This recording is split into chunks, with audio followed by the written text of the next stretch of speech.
नमस्कार दोस्तों, स्वागत है आपका एक बार फिर से अपना रुद्रप्रयाग में।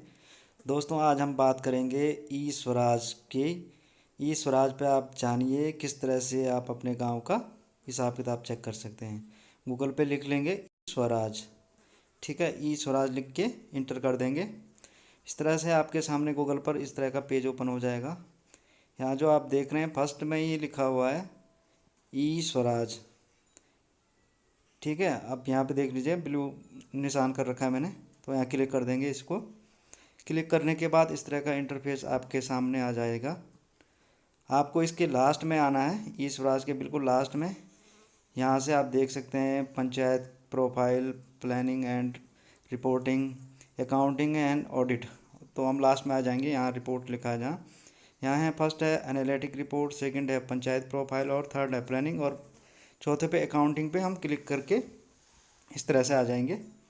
अकाउंटिंग पे क्लिक करने के बाद ऑल इंडिया रिपोर्ट, यहाँ से साल चुन लीजिए आप 20, 21, 22, 23 जो भी है आपका साल। मैं जैसे 21, 22, 20, 21 चुन लेता हूँ।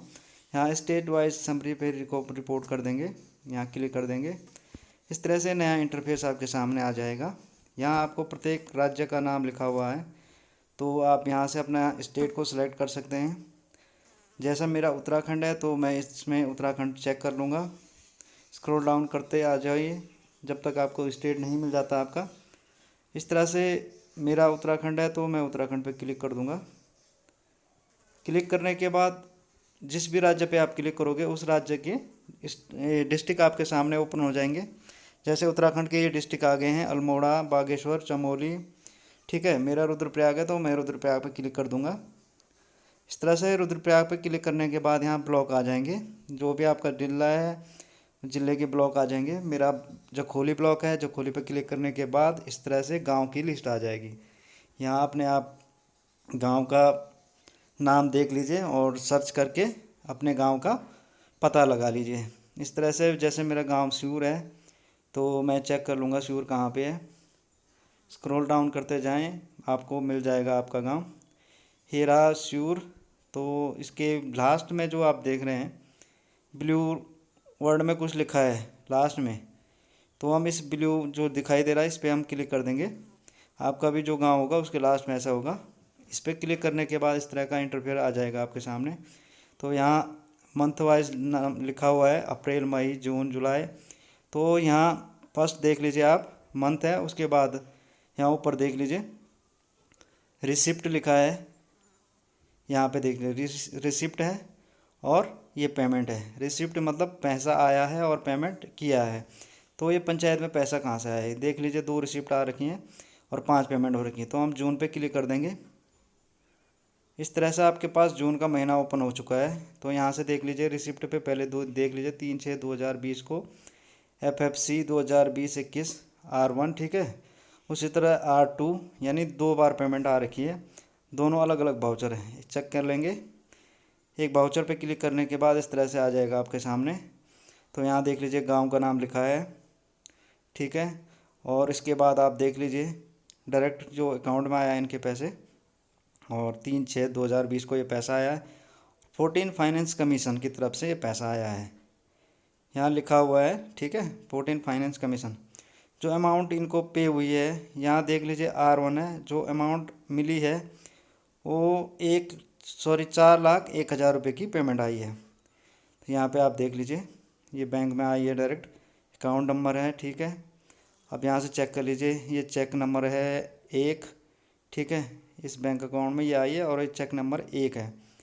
तो इस तरह से आप देख लीजिए। और ये जो पेमेंट आई है FFC की किस्त, फर्स्ट किस्त, ये देख लीजिए 14 फाइनेंस कमीशन की पहली किस्त आई है।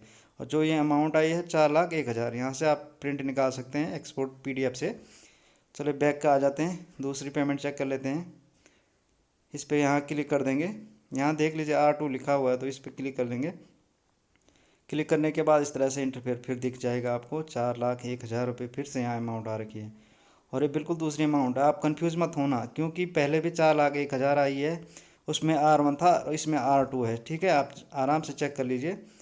और यहाँ पे देख लीजिए पिछले में था चेक नंबर 1 और यहाँ पे चेक नंबर 2, ठीक है। जो ये पेमेंट आई है वो 4,01,000 रुपये आई है। यहाँ नीचे फिर लिखा हुआ है FFC की दूसरी किस्त, ठीक है, 14 फाइनेंस कमीशन की दूसरी किस्त। तो इस तरह से आप चेक कर सकते हैं। चलिए बैक कर लेते हैं। यहाँ कहाँ खर्चा किया है इन लोगों ने, यहाँ पेमेंट देख रहेंगे आप, ऊपर लिखा है पेमेंट। ये पेमेंट के नीचे जो वाउचर लगे हैं उनको हम चेक कर लेंगे। पहला वाउचर देख लीजिए, ठीक है, पहले वाउचर पे क्लिक मार देंगे। 2,40,500 रुपये का जो वाउचर है, यहाँ जो ब्लू कलर में लिखा है उस पर क्लिक कर देंगे। इस तरह से आपके पास सामने बिल आ जाएगा। यहाँ पे देख लीजिए, ये P1 पेमेंट 1 हो रखी है ये, और जो पेमेंट हो रखी है वो सोलर स्ट्रीट लाइट का भुगतान की पेमेंट हो रखी है, ठीक है। और ये जो पेमेंट जिसको हुई है GS ट्रेडर्स, और 2,40,500 इनको पेमेंट की हुई है। आप इसका PDF प्रिंट कर सकते हैं। चलिए बैक आते हैं और यहाँ दूसरी पेमेंट चेक कर लेते हैं। दूसरी भी 2,40,500 रुपये की है, और तीसरी है 1,85,000 की। तो तीसरी चेक कर लेंगे हम। यहाँ पे देख लीजिए, ये भी है सोलर स्ट्रीट लाइट का भुगतान, और ये भी GS ट्रेडर्स को 1,85,000 रुपये दिए हैं, और ये पेमेंट नंबर 3 है। अगली पेमेंट चेक कर लेते हैं। यहाँ देख लीजिए 1,29,500, इसको भी चेक कर लेंगे। इस तरह से नीचे देखिए, और ये भी सोलर लाइट स्ट्रीट लाइट का भुगतान कर रखा है, और ये पेमेंट भी GS ट्रेडर्स को हो रखी है 1,29,500 रुपये की। चलिए बैक चलते हैं। यहाँ पे फिर एक और पेमेंट है 1,890 रुपये, इसको चेक कर लेंगे।